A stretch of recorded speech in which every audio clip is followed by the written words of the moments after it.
Ozzy Osbourne, a name that echoed through generations, a voice that changed the sound of heavy metal forever. On July 22, 2025, that voice fell silent. Ozzy Osbourne died peacefully in his Buckinghamshire home at the age of 76. The Prince of Darkness was gone, but his legend had only just begun. His death was not a surprise to those who had followed his health struggles in recent years. Parkinson's disease, neck surgeries, years of physical pain. But even as his body weakened, his spirit remained defiant. In July 2025, just 17 days before his passing, Ozzy performed one final time. A historic farewell concert in Birmingham, the same city where it all began. The concert was titled Back to the Beginning, brought together the original Black Sabbath lineup one last time. That night, he gave everything he had left. It was his gift to the fans. They knew it. His wife Sharon later said he knew it was his time. He wanted to say goodbye on his terms. That concert was his final message.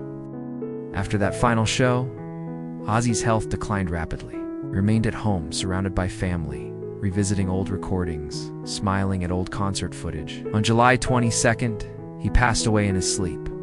Peacefully, quietly, unlike the storm he had once been. News of his death broke the internet.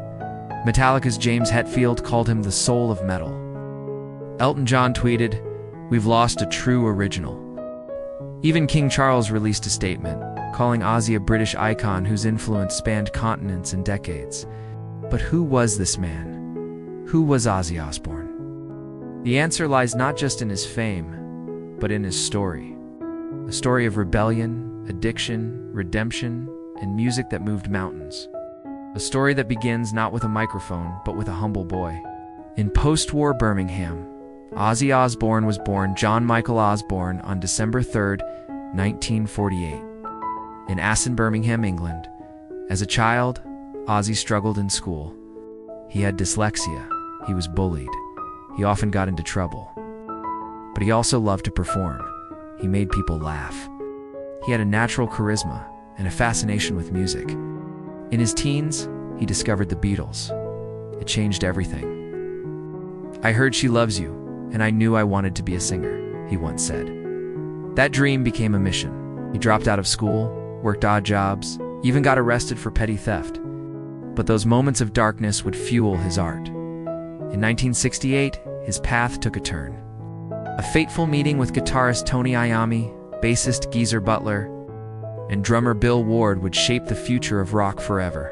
They formed a band, at first called Earth, but they soon changed the name. Inspired by a horror film showing across the street from their rehearsal room, they called themselves Black Sabbath. The name fit perfectly. Their sound was dark, heavy, slow, loud. It was the birth of heavy metal. In 1970, Black Sabbath released their debut album, simply titled Black Sabbath. Critics hated it, but fans, they couldn't get enough. The album went platinum. Ozzy's voice wasn't polished. It wasn't sweet. But it was powerful, raw, full of pain and energy. He was a madman on stage, but off stage, he was struggling. Fame brought money. Money brought drugs. Drugs brought chaos. Ozzy fell deep into addiction, alcohol, cocaine, pills. He missed shows, fought with bandmates, and in 1979, he was fired from Black Sabbath. It broke his heart. Later said, "It felt like my family had thrown me out into the street." After leaving Sabbath, many thought Ozzy would fade away. Instead, he rose higher. In 1980, he released his solo debut, Blizzard of Oz.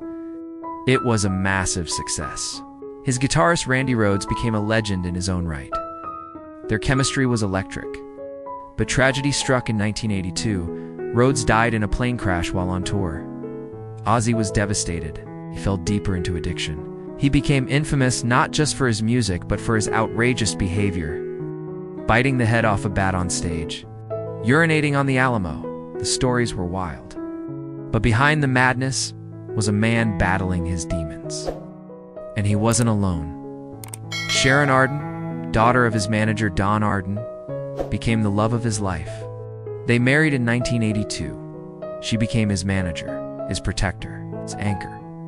Sharon helped Ozzy rebuild his life. She got him into rehab, got him back on track, and helped him find purpose.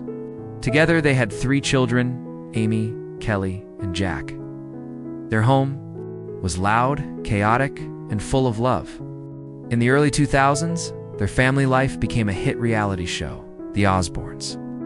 It showed a different side of Ozzy, a confused but lovable dad, a husband who mumbled through family dinners. Fans adored him, became a pop culture icon. Even those who didn't listen to metal knew who Ozzy was. But fame came with a price. His addictions returned. There were relapses, hospitalizations, but Sharon stood by him. In 2019, Ozzy revealed he had been diagnosed with Parkinson's disease. The announcement shocked fans.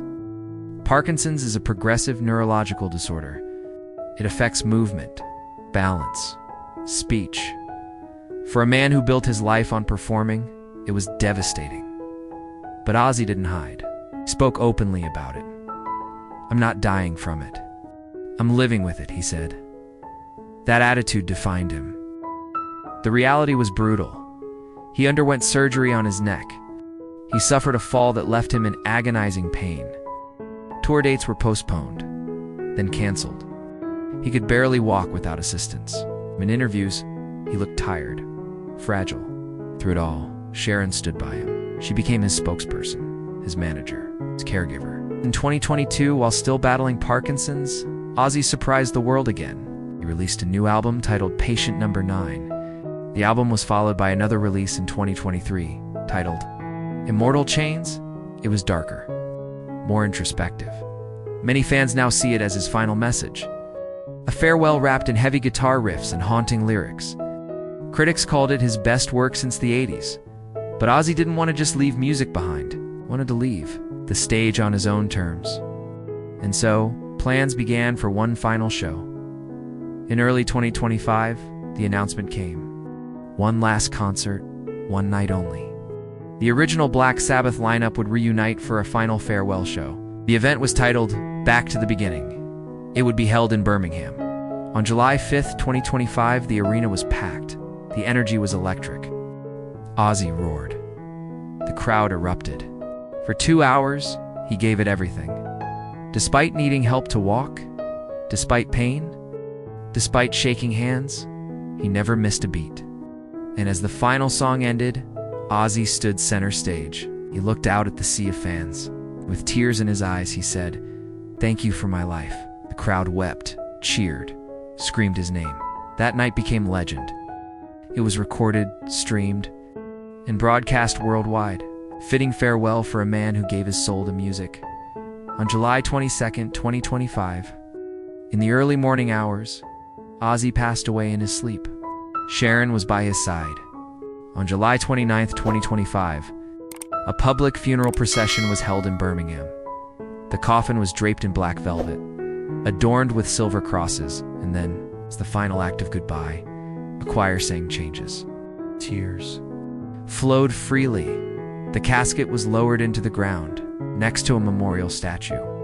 A simple inscription, Ozzy Osbourne, the Prince of Darkness, forever loud.